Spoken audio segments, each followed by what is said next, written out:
ஹாங்காங்ல லங்தாவ் district துங்சுங்ல இருக்கிறோம். ஹாங்காங்கோட beauty என்னன்னு சொன்னாலே ஒரு இடத்த டெவலப்மெண்ட் பண்றேன்னு சொன்னா முதல்ல அங்க இன்ஃப்ராஸ்ட்ரக்சர் இது பண்ணுவாப்ல. இந்த அரசாங்கம் மக்களுக்கு என்னென்ன அடிப்படை தேவையோ தான் வாங்கக்கூடிய வரியில இருந்து எல்லா அடிப்படை வசதிகளையும் கீழ்த்தட்டு மக்கள் வரைக்கும் செய்யறாங்க.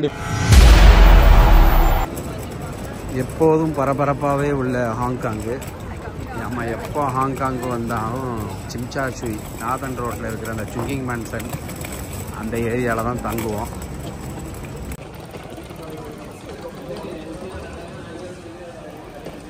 இப்போ நம்ம இருக்கிற இடம் துங்சுங், ஹாங்காங்ல லங்தாவ் டிஸ்ட்ரிக்ட் துங்சுங்ல இருக்கிறோம். துங்சுங்கிறது ஏர்போர்ட்டுக்கு ரொம்ப நெருக்கமாகவே இருக்குது. சிட்டிலேருந்து கிட்டத்தட்ட 40 கிலோமீட்டர். ஹாங்காங்ல மக்கள் நெருக்கம் அதிகமாக இருக்கிறதுனால என்ன செய்கிறாங்க, மக்களை சிட்டிக்கு வெளியே அவங்களுக்கு ஒழுங்கான குடியிருப்பு அத்தியாவசிய தேவைகள்லாம் கொடுத்து தங்க வச்சிருக்கிறாங்க. அந்த இடத்துல தான் இருக்கிறோம். உண்மையிலேயே ரொம்ப அழகாக இருக்குது. ஹாங்காங் ஜெம் ஃபேருக்கு வந்திருக்கிறோம். வந்த இடத்துல இந்த தடவை நம்ம எக்ஸிபிஷனில் பார்ட்டிசிபேட் பண்ணிக்கிறதுனால ஒரு நாளைக்கு முன்னாடியே வந்துட்டோம். ஆமாம், அதனால் இப்போ சிட்டிக்கும் ஏர்போர்ட்டுக்கும் நியாயமான தூரம் இருக்கும். அதனால் பூத்து செட் பண்ணக்கூடிய வேலைகள்லாம் இருந்ததுனால பக்கத்தில் இருக்கிற துங்சுங்கு, ஏற்கனவே நம்மளுடைய நண்பர்கள் நிறைய பேர் இங்கே தான் இருக்கிறாங்க. அவங்களுக்கு அரசாங்கமே அழகான அமைப்பில் இந்த காண்டோமினியத்தை ஏற்படுத்தி கொடுத்துருக்குறாங்க. அந்த இடத்துல தான் நம்ம நண்பரை சந்தித்தோம். அதாவது நம்ம நண்பரோட ஒரு இரவே தங்கியிருந்தான்னு சொல்லலாம். அவருடைய கவனிப்பு உண்மையிலேயே மறக்க முடியாது. உண்மையிலேயே இந்த அமைப்பு ரொம்ப அழகா இருக்குது. எப்படி இந்தியர்கள் நிறைய பேர் இருக்காங்களா? எப்படி? அஸ்ஸலாமு அலைக்கும் வரஹ்மத்துல்லாஹி வபரகாத்துஹு. என்னன்னு சொன்னா இந்த துங்சுங் ஏரியால நம்ம தமிழ் ஆட்களும் சரி, மற்றபடி இந்திய ஆட்கள் நிறைய பேர் இருக்காங்க. இந்திய ஆட்கள்லாம் வட இந்திய ஆட்கள் நிறைய பேர் இருக்காங்க. அது போக பாகிஸ்தான் கம்யூனிட்டி இருக்கதான் செய்யுது. கிட்டத்தட்ட 2005 2006 வர ஆரம்பிச்சிட்டாங்க நம்ம ஆட்கள்லாம். கிட்டத்தட்ட தற்போதைக்கு எடுத்த தமிழ் மக்களே ஒரு 40-45 ஃபேமிலி இருக்காங்க. அதுவும் குறிப்பா எடுத்துன்னா காயல்பட்டினம் மிகுதியா ஒரு 25 ஃபேமிலி இருக்காங்க. நீரூர் அவங்க தஞ்சாவூர்காரங்க அவங்கெல்லாம் அந்த ஏரியா ஆட்கள் ஒரு 10-15 ஃபேமிலி இருக்காங்க.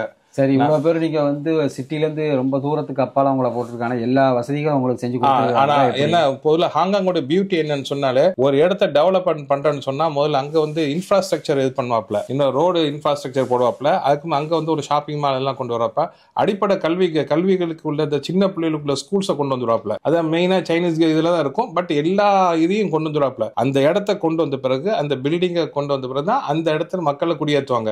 ஃபர்ஸ்ட் ரோடு பாதையே போடுவாங்க. வந்துகிட்டு அங்க மக்கள் வசிக்கிறதுக்குள்ள அடிப்படையான தேவைகள் இருக்கும்ல, பேசிக் இன்ஃப்ராஸ்ட்ரக்சர்ஸ் ஃபுல்லா இது பண்ணுவாங்க. ஹாஸ்பிட்டல் கொண்டு வருவாங்க. எல்லாமே ஃபர்ஸ்ட் கொண்டு வந்துருவாங்க. நீங்க வசிக்கக்கூடிய பகுதியில சுத்தி எல்லாமே இருக்குது. ஒரு 1 கிலோமீட்டர் தூரத்துக்குள்ள எல்லாமே இருக்கு. இப்ப எங்க வீட்டுக்கு எம்என் காக்காவுக்கு ஜஸ்ட் ஆப்போசிட் ஹாஸ்பிட்டல் தான். அதனால பெரிய ஹாஸ்பிட்டல் தான் இருக்காங்க. இது மெட்ரோ ஸ்டேஷன். இதுக்கு முன்னாடி நாங்களாம் ஃபர்ஸ்ட் வர சொல்ல என்னன்னா கொஞ்சம் இங்க இருந்து ஒரு 2 கிலோமீட்டர் இருந்துச்சு. ஆனா இந்த எஸ்டேட்டுக்குன்னு எந்த எஸ்டேட் டெவலப் பண்றோம்னா அந்த எஸ்டேட்டுக்குன்னு ஒரு ஷட்டில் பஸ் மாதிரி போட்டுருவாங்க. மினிமம் காஸ்ட் $2 $3 அது போட்டுருவாங்க. கிட்டத்தட்ட நான் ஒரு 15 வருஷமா இருக்கிறேன். 15 வருஷமா அதே $2 தான். அதேதான் வச்சிருக்காங்க. அது போக இப்ப இஸ்லாமிய மக்கள் நிறைய பேர் இருக்கிறதுனால இங்க என்ன செய்வாங்கன்னு சொன்னா ஒரு பள்ளி ஏற்பாடு பண்ணதுக்குள்ள இதுக்கு தந்துட்டாப்ல. அல்ஹம்துலில்லாஹ் நல்ல ஒரு ஃபெசிலிட்டிஸ் இங்க நல்லா கொடுக்க செய்யறாங்க. இங்க மட்டும் இல்ல, எந்த இடத்துக்கு போனாலும் சரி, எந்த மக்கள் அதிகமா இருக்காங்களோ அந்த கம்யூனிட்டிக்கு தகுந்த மாதிரி என்ன செய்வாங்க, இந்த கவர்மெண்ட் எல்லா வகையான சலுகையும் கொடுக்கும். இங்க மத வேறுபாடுகளோ அல்லது ஏதோ எதுவுமே அந்த மாதிரி எல்லாம் ஒற்றுமைக்கிறாங்க. இப்ப இப்போ உங்க இடத்துல தங்கியிருந்தேன். ஏதோ ஒரு சீன பெருஞ்சுவர் நம்ம கேள்விப்பட்டிருக்கோம் சைனால. அத மாதிரிதான் இருக்குது. அதாவது தீப்பெட்டி அடுக்கி வச்ச மாதிரி அந்த பில்டிங் எல்லாம் குச்சி அப்படியே வளைஞ்சு அவங்கள மறைச்சு இருக்கிற மாதிரியே இருக்குது. பிரம்மாண்டமா இருக்குது. உண்மையிலேயே ஒரு அழகான அமைப்பு. எந்த பில்டிங்கை பார்த்தாலும் மேல பிளே கிரவுண்ட் அமைச்சு வச்சிருக்காங்க. ஏகப்பட்ட basketball ground, swimming pool, exercise, அதாவது ஃபிட்னஸ், எல்லாருமே ஆக்டிவா இருக்கிறதுக்கு எல்லா வசதிகளும் பண்ணிருக்காங்க. ஆக்சுவலா எப்படின்னு சொன்னா இங்க கீழே நீங்க பாக்குற 2 பில்டிங் கிரவுண்ட் பாக்குறீங்களா, ரெண்டுமே ஸ்கூல்ஸ். அது ரெண்டுமே ஸ்கூல்ஸ் தான். அதுக்கு மேலே கிரவுண்ட் வச்சுக்கிறாங்க. அந்த பக்கம் கிரவுண்ட் பாக்குறீங்களா, அது கார் பார்க்கு மேல அது காமன் எல்லாத்துக்கும் உள்ளது. அது மாதிரி ஒரு 4 இடத்துல வச்சுக்கிறாங்க. இந்த எஸ்டேட்டை சுத்தி வச்சிருக்காங்க. இங்க உள்ள பியூட்டி என்னன்னு சொன்னா ஒவ்வொரு வீடு கட்ட சொல்லியும் எல்லா இடத்துக்கும் வென்டிலேஷன் வச்சுமா வச்சிருப்பாங்க. எந்த ரூமுக்கு போனா வென்டிலேஷன்ஸ் இருக்கும், எந்த ரூமுக்கு போனா கிச்சனுக்கு போனாலும் வென்டிலேஷன் இருக்கும், டாய்லெட்டுக்கு தனி வென்டிலேஷன்ஸ், எல்லாமே தனித்தனி வென்டிலேஷன்ஸ் வச்சிருப்பாங்க. என் வீட்டு சைடு இப்படி இருக்கு இல்ல, காக்காவோட சைடு பார்க்க போனா ஏர்போர்ட்ல airport view, full airport view பார்க்கலாம். ஒரு லக்ஸரி ஃபிளைட்ஸ் எப்படி இருக்கும் அந்த மாதிரி உள்ள அந்த வியூ இருக்கும். அங்க எங்க வீட்டுக்கு அந்த பக்கம் பின்னாடி வில்லேஜ் உடைய இந்த சைடு மவுண்டைன்ஸ், அடுத்தது அந்த அதுல தண்ணி வடிகிறதுலாம் அங்க பார்க்கலாம். அந்த மலையில இருந்து தண்ணி எல்லாம் இது பண்ணிருக்கும். அதெல்லாம் அந்த பக்கம் பார்க்க நல்லா இருக்கும். உண்மையிலேயே இது என்ன சொல்றது, ஒரு திடீர்னு உருவான ஒரு நகரம் மாதிரி தான் இருக்குது. 50 வருஷத்துக்கு முன்னாடி பக்கத்து ஏர்போர்ட் இருக்குது. ஏர்போர்ட்டுக்கு பின்னாடி வந்ததுதான் இந்த ஊரு. அப்பா எவ்வளவு பெரிய 98க்கு பிறகு இந்த ஏரியா டெவலப்மெண்ட் ஆச்சு. இங்க இருந்து மக்கள் 99 குடியேற ஆரம்பிச்சிட்டாங்க. குடியேற ஆரம்பிச்சு இது பண்ணாங்க. நம்ம ஆட்கள் இங்க 2001 2002 சில பேர் வந்தாங்க தமிழ் மக்கள். அதுபோல நம்ம காயல்பட்ட மக்கள் குறிப்பா சொல்ல போனா 2004 அப்படிலாம் ஆரம்பிச்சிட்டாங்க. ஒண்ணு வழங்குது, இந்த அரசாங்கம் வந்து மக்களுக்கு என்னென்ன அடிப்படை தேவையோ தான் வாங்கக்கூடிய வரியில இருந்து எல்லா அடிப்படை வசதிகளையும் கீழ்த்தட்டு மக்கள் வரைக்கும் செய்யறாங்க. கண்டிப்பா கண்டிப்பா இதுதான் நம்ம வந்து உண்மையிலேயே நினைச்சு பிரமிப்பு படுறோம். இதே மாதிரி நம்ம நாட்டிலயும் இருக்காதாண்டு நம்ம எல்லாத்துக்கும் ஒரு எல்லாத்தோட ஆதங்கம் அதான். நம்ம நாட்டிலயும் இந்த மாதிரி வரி வாங்கிக்கிட்டு இது போல மக்களுக்கு அடிப்படை தேவைகளை செஞ்சு கொடுத்தா ரொம்ப யூஸ்ஃபுல்லா இருக்கும்.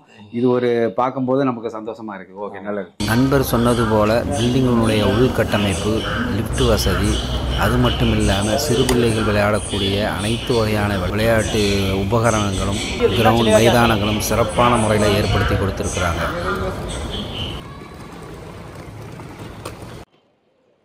துங்சுங் எஸ்டேட்டில் தங்குறவங்களுக்கு வசதியாக டாக்ஸி, பஸ் வசதி போன்றவைகளையும் சிறப்பான முறையில் அவங்க அமைச்சு கொடுத்துருக்குறாங்க.